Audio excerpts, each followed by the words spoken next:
Tudão, é o seguinte, o que entra na base de cálculo do ICMS sobre nosso, né, a nossa mercadoria? Tudão, entra na base de cálculo do ICMS sobre a mercadoria.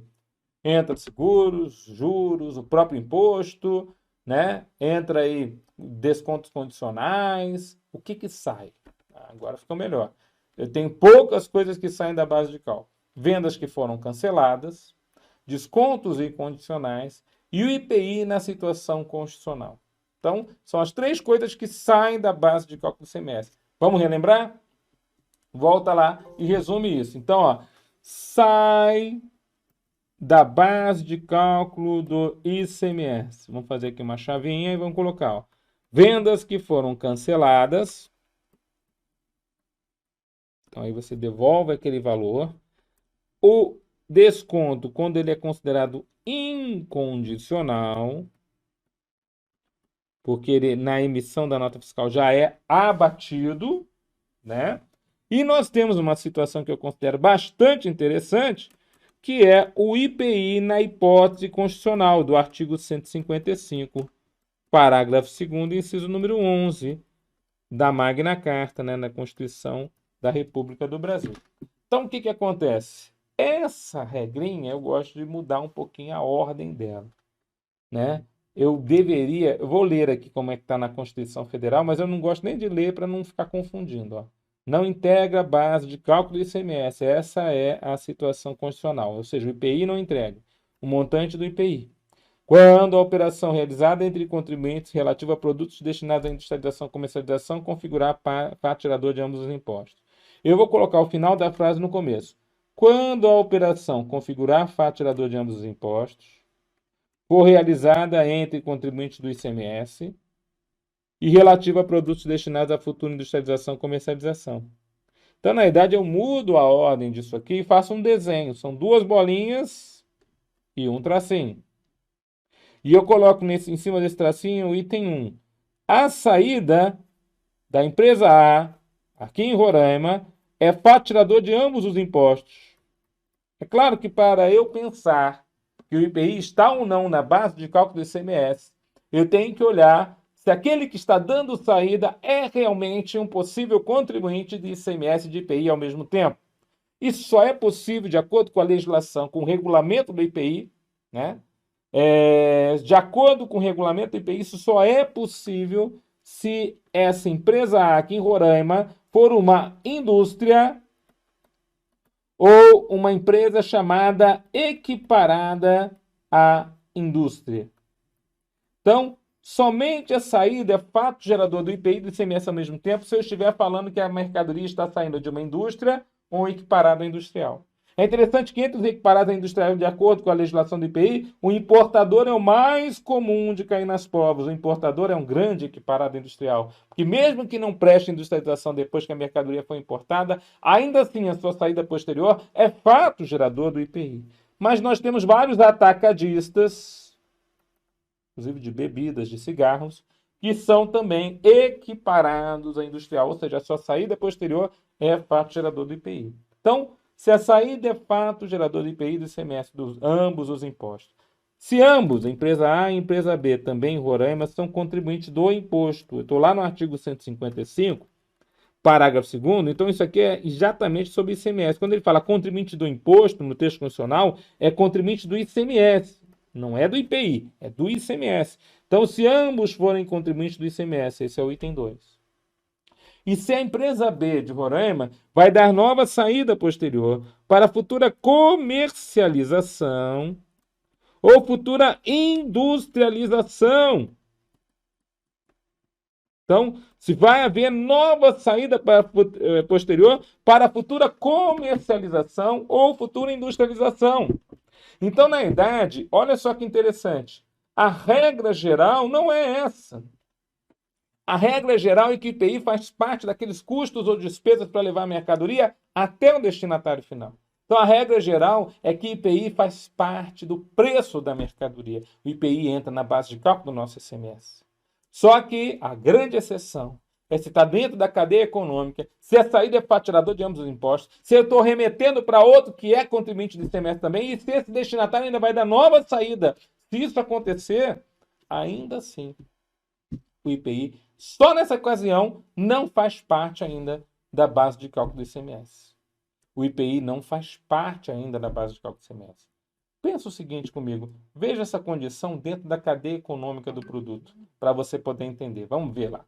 Vai na telinha para você ver, então, o que eu estou querendo agora mostrar para você. Veja lá agora. Então, nesta situação, veja a cadeia econômica de um produto industrializado. Vamos pegar aqui, ó, uma tela em branco. Vamos imaginar que A manda para B, para C e para D. Todo mundo aqui estão em Roraima. Vamos imaginar que A é uma fábrica. B é um atacadista. C é um varejista, que é aquele que... Quem é o atacadista? Aquele que vende para quem vai revender. E quem é o varejista? Aquele que vende ao consumidor final. Então ficou a carta do D aqui, ser consumidor final. Vamos imaginar que houve 3 fatos geradores do ICMS. Primeiro, a saída da fábrica para o atacadista. Vou chamar de fato gerador número 1. Segundo, a saída do atacadista para o varejista. Fato gerador número 2. E terceiro, a saída do varejista ao consumidor final. Fato gerador número 3. Vamos pensar o seguinte. Vamos imaginar que essa fábrica aqui é saída fato gerador do IPI e do ICMS. A pergunta que não quer calar. No fato gerador número 1. Então, a saída da fábrica é fato gerador de ambos os impostos. No fato gerador número 1, eu posso dizer que o IPI entra ou fica fora da base de cálculo do ICMS? É só pensar no texto constitucional. 1. A saída é fato gerador de ambos os impostos? É. 2. Ambos são contribuintes do ICMS? É. Tanto a fábrica, que está vendendo, como o atacadista, que vai revender o produto, são contribuintes do ICMS.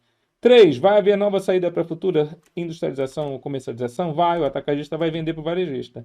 Então, se 1, 2 e 3 acontecerem ao mesmo tempo, o IPI está fora dessa base de cálculo aqui, na operação entre A e B. Fechou? Agora vamos imaginar, vamos melhorar o problema, né? Porque aí você vai ficar cada vez melhor, né? Vamos imaginar agora que o atacadista também é o equiparado ao industrial. Então, para o produto que ele vende, o produto industrializado, ele é considerado pela legislação federal equiparado. Então, ele é equiparado. Vou botar aqui em outra cor para você, para ficar mais fácil de você entender. Como equiparado ao industrial, então a saída dele também é fato gerador do IPI e do ICMS. Uau!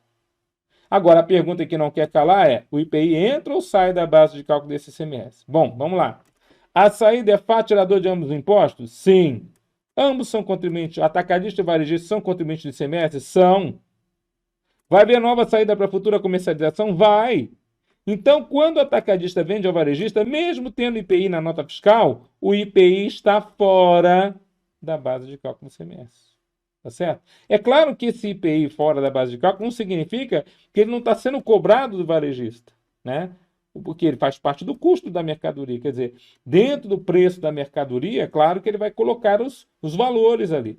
Agora, o varejista, por exemplo, vai dar saída só do ICMS, né? Não tem ali, normalmente, dificilmente você vai ver exceção muito específica na legislação do IPI, mas normalmente ele não tem saída fato gerador do IPI. Né? O varejista só tem fato gerador do ICMS. Então, dentro da cadeia econômica do produto aqui, ó, né, nós temos 2 fatos geradores que o IPI estão fora da base de cálculo do ICMS, apesar dele compor a cadeia econômica do produto e provavelmente ele está dentro do preço da mercadoria sendo cobrado do consumidor final. Tá certo? Então, é interessante que você conheça como é que funciona. E quando é que o IPI, professor, então ele entra na base de cálculo do ICMS? Então, o IPI entra na base de cálculo do ICMS quando alguma das 3 condições não acontecerem. Então, por exemplo, A e B, a saída é dentro de Roraima, é fato gerador de ambos os impostos? É. Ambos são contribuintes do ICMS, vamos imaginar que A seja e B não. Então, eu estou vendendo, por exemplo, uma prefeitura local de Normandia, lá em Roraima. Então, prefeitura lá de Roraima. Então, a prefeitura não é contribuinte do imposto. Então, se vender para não contribuinte, ferrou. Eu já não tenho o item 2 acontecendo, né? E provavelmente não vai acontecer o item 3, porque a prefeitura também não vai vender produto. Não é verdade? Outra situação que o IPI, a princípio, entra na base de cálculo do ICMS é você vender para consumidor final. Então, se eu vender direto a consumidor final, o IPI entra na base de cálculo do ICMS. Tá certo? Então, numa situação muito especial, se aquele varejista fosse um equiparado industrial e ele vendesse ao consumidor final, o IPI teria que entrar na base de cálculo do ICMS. Então, guarda essas duas situações aqui que são regras. Venda não contribuinte, venda consumidor final, o IPI entra na base de cálculo do imposto. Tá bom? Então, nem sempre, então, né, Tudão? O IPI está fora da base de cálculo do ICMS. Exatamente. A regra é a gente falar o IPI está dentro da base de cálculo, só não vai estar dentro se as três condições constitucionais acontecerem ao mesmo tempo. Saída fatirador de ambos os impostos, ambos sendo contribuintes do ICMS, haver nova saída para futura industrialização ou comercialização. Fechou? Ah, Tudão, agora eu compreendi essa jogada, porque a gente decora o que está na Constituição Federal, mas nunca sabe que nível que esse tipo de questão cai na prova. E tem várias questões bem legais feitas pelas bancas a respeito desse tema aqui, tá bom?